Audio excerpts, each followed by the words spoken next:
मेरा प्यार भरा नमस्कार। आज का टॉपिक है गृहस्थ जीवन का आधार दाम्पत्य प्रेम। रामायण, महाभारत या वैदिक ग्रंथों में गृहस्थ जीवन की सार्थकता और श्रेष्ठता बताई गई है। महाभारत के शांति पर्व में जहाँ 4 आश्रमों का वर्णन है, ब्रह्मचर्य, गृहस्थ, वानप्रस्थ और संन्यास, उसमें गृहस्थ धर्म को सभी धर्मों में श्रेष्ठ बताया गया है, क्योंकि यह गृहस्थ धर्म ही सभी धर्मों का पोषक है। ब्रह्मचर्य यानी विद्यार्थियों, यतियों, वानप्रस्थियों सबका भरण पोषण, सारे समाज का भरण पोषण, सारे समाज को जीवन देने वाला अगर कोई धर्म है तो वो गृहस्थ धर्म है। विश्वास करो, अगर गृहस्थ धर्म ना हो तो सारी सृष्टि का विकास ही रुक जाएगा, सृष्टि रुक जाएगी। इसलिए गृहस्थ धर्मों को सभी धर्मों में श्रेष्ठ बताया गया है। अब गृहस्थ धर्म का आधार क्या है? गृहस्थ धर्म का आधार है दाम्पत्य जीवन। 4 वर्णाश्रमों में ये बताया गया है कि जब विद्यार्थी, जिसको ब्रह्मचारी कहा गया है, वह अपनी पूर्ण शिक्षा प्राप्त कर लेता है, तब उनके जो गुरु हैं, गुरु आचार्य हैं, यानी शिक्षक हैं, यानी आचार्य को ही, शिक्षक को ही गुरु बताया गया है। जबकि आज वर्तमान समय में शिक्षक अलग हो गए हैं और गुरु अलग हो गए। गुरु वह है जो अंधकार से प्रकाश की ओर ले जाता हुआ गुरु है, यानी शिक्षक है। तो ब्रह्मचर्य अवस्था में यानी वेदाध्ययन के पश्चात, शास्त्राध्ययन के पश्चात आचार्य आदेश देते थे कि गृहस्थ जीवन का पालन करो, यानी अपना विवाह करो। तो यह और बताते थे कि यह सभी धर्मों में श्रेष्ठ है। गृहस्थ धर्म का मुख्य आधार, जैसा आपने बताया है, दाम्पत्य जीवन है। दाम्पत्य जीवन का अर्थ होता है जाया चो पतिश्चो जायापति। जाया शब्द को निपातन से दम शब्द, दम उपसर्ग मिलता है, इसलिए दंपति शब्द बनता है। दंपति का अर्थ है पति पत्नी। पति पत्नी का श्रेष्ठ होना ही कि भगवान शंकर ने यह बताया है अपने स्वरूप द्वारा। भगवान शिव को जो अर्धनारीश्वर कहते हैं, वह यही सिद्ध करता है कि पत्नी में पति की और पति में पत्नी की सत्ता विराजमान है, यानी पति के बिना पत्नी और पत्नी के बिना पति अधूरे हैं। ये बात भगवान शिव के अर्धनारीश्वर स्वरूप से पता चलता है। जगह जगह पाषाण की अर्धनारीश्वर प्रतिमाएं प्राप्त होती हैं और चित्रों में भी अर्धनारीश्वर छाया चित्र प्राप्त होते हैं। तो अर्धनारीश्वर का अर्थ ही यह है, आधा शिव का स्वरूप पार्वती का दिखता है और आधा शिव का। इसका मतलब ये नहीं कि जैसे लोग अर्धनारीश्वर को कहते हैं कि वो आधे स्त्री आधे पुरुष हैं, ऐसा नहीं है। वो ये सिद्ध कर रहे हैं कि पुरुष में नारी का और नारी में पुरुष का अस्तित्व है, यानी दोनों मिल कर के ही ये सृष्टि का विकास करते हैं, सृष्टि को जन्म देते हैं, सृष्टि का पालन पोषण करते हैं। ये प्रेरणा भगवान शिव के अर्धनारीश्वर स्वरूप से प्राप्त होती है। आगे देखते हैं, महाकवि कालिदास ने रघुवंश महाकाव्य का पहला ही श्लोक लिखा हुआ है, वागर्थाविव संप्रक्तौ वागर्थ प्रतिपत्तये जगतः पितरौ वंदे पार्वती परमेश्वरौ। वाग अर्थाविव संप्रक्तौ। वाक यानी शब्द में जिस तरह अर्थ संप्रक्त रहता है, संप्रक्त शब्द यहाँ बड़ा प्यारा शब्द, इस पर गौर करने लायक है। जिस तरह वागर्थाविव संयुक्त नहीं लिखा है, वो शब्द और अर्थ जुड़े हुए नहीं है, जो चीज़ जुड़ती है वो अलग भी हो जाती है। तो कालिदास ने नया शब्द दिया है संप्रक्तौ। जिस तरह से दूध में शक्कर घुली रहती है, जिस तरह दूध में दूध की मिठास घुली रहती है, उसी तरह से पत्नी में पति और पत्नी में पत्नी घुले रहते हैं। और घुलने से तात्पर्य है कि ये अपने जीवन में अगाध प्रेम से रहें, यही हमारे शास्त्र बताते हैं।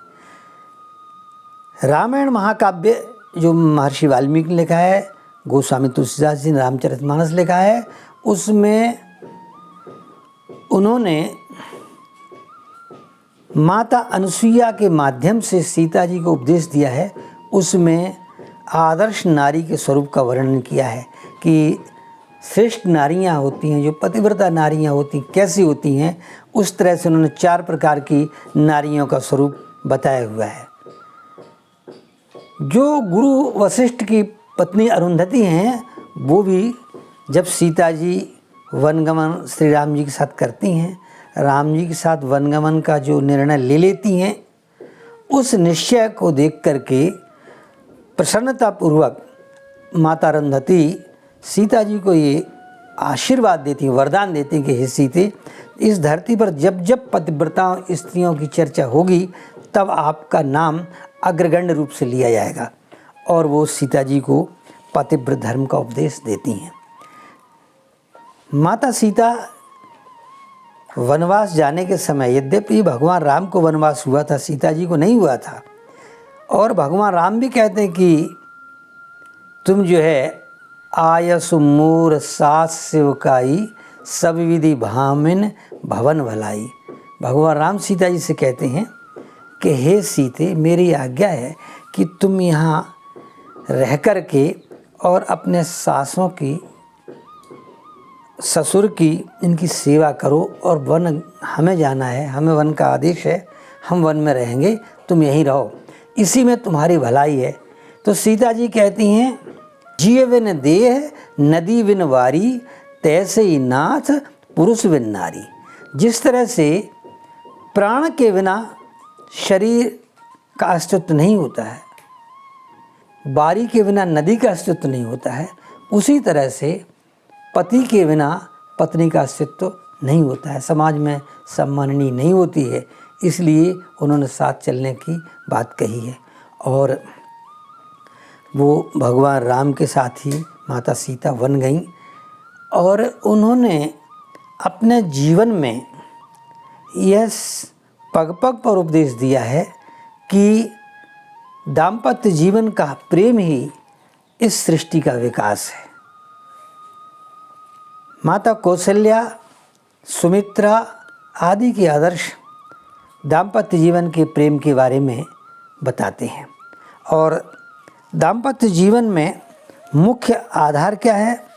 मुख्य आधार है कि जिस तरह से भगवान राम सीता के वियोग में कहते हैं, हे खग मृग हे मधुकर श्रेणी, तुम देखी सीता मृगनैनी।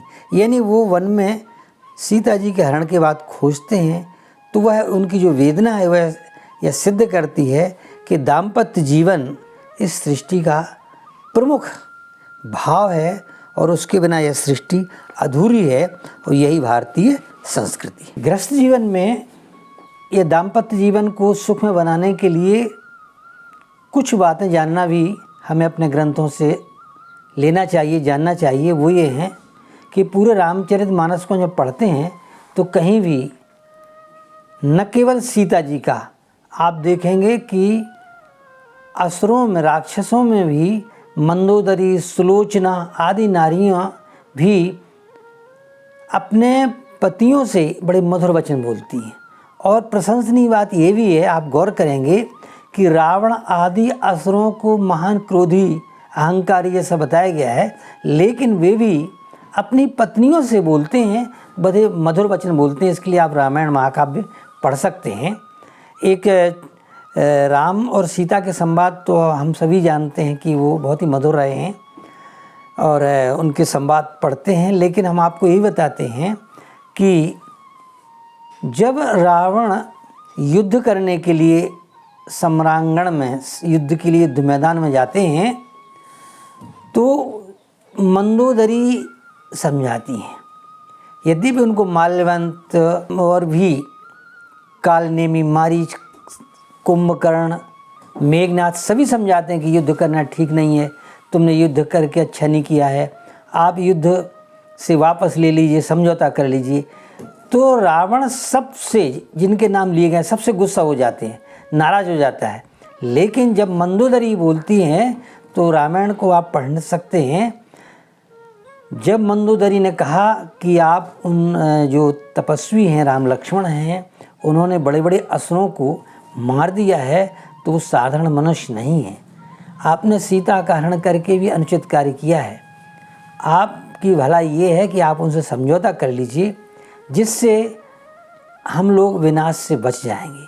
तब रावण कहते हैं कि हे प्रिय, जिस तरह हम युद्ध से शुरू किए हैं और युद्ध में हमारे समस्त असुरों का विनाश भी हो रहा है, यदि हम युद्ध से विमुख हो जाएंगे तो ऐसे व्यक्तियों की प्रशंसा तो वारांगनाएं भी नहीं करती हैं, अर्थात गणिकाएं भी कायर प्रशंसा नहीं करती, निंदा करती हैं। इसलिए हमें युद्ध में जाना उचित होगा। आप पूरी रामायण पढ़ेंगे, कहीं भी रावण मंदोदरी से कटु शब्द, तीक्ष्ण शब्द या क्रोध में शब्द नहीं बोलते हैं। सुलोचना की भी यही है। सुलोचना भी जब संवाद करती हैं तो रावण आदि शालीनता, विनम्रता से ही बात करते हैं। ये सिद्ध होता है कि दाम्पत्य जीवन में मधुरता का संस्कार न केवल राम आदि पात्रों में देखने को मिलता है, बल्कि राक्षस, रावण आदि राक्षसों में दाम्पत्य जीवन में मधुर वचन देखने को मिलते हैं। शिक्षा देते हैं कि हम सबको दाम्पत्य जीवन की मधुरता का बहुत ध्यान रखना चाहिए, और मधुरता का आधार है परस्पर सम्मान देना।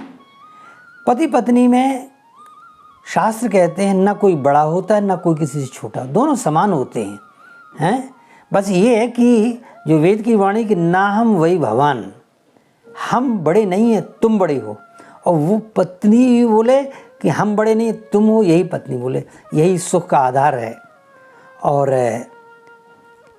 यही मेरे इस टॉपिक का उद्देश्य है कि सभी लोग, इस धरती के सभी लोग, जहाँ पति पत्नी बहुत प्यार से रहेंगे, दाम्पत्य जीवन में मधुरता आएगी, तो निश्चित है सुखमय संसार बनेगा, सुखमय हमारा राष्ट्र बनेगा। जय हिंद, जय भारत।